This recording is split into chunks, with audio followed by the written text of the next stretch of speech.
29 জন বা 30 জন যারা সমানে জীবনের ঝুঁকি নিল, তাদের লাইফে তো আমি কোনো কন্ট্রিবিউট করতে পারতেছি না।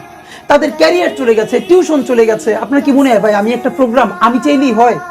এই যে 31 জন মানুষ রাত্রির 2টা নাই 3টা নেই, এবং আজকে ভাই আপনাকে বলি কথাগুলো কোথাও বলি নাই, আজ পর্যন্ত ইনকিলাব মঞ্চের কিন্তু কোনো অফিস নাই।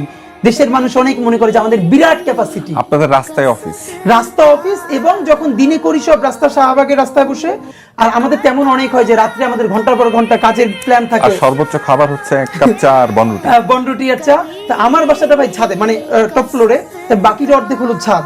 ওইখানে বড় একটা ত্রিপল কেনা আছে আমাদের, 25-30 জন বসতে পারে। তো এমন অনেক রাত্রির গেছে, রাত্রি 12টায় ছাদে মিটিং শুরু করছি আমরা 15-20 জন আমাদের একশন কমিটির। যখন মিটিং শেষ হয় তখন বাজে রাত 3টা। তো তখন মা আবার ভাত রান্না করছে ওদের সবার জন্য, 15 জন 16 জন সবাই ভাত খেয়ে ছাদে শুয়ে রয়েছি। ফজরের আজান দিছে, তারপরে নেমে বাসায় দিচ্ছে। এরকম আমাদের অগণিত দিন।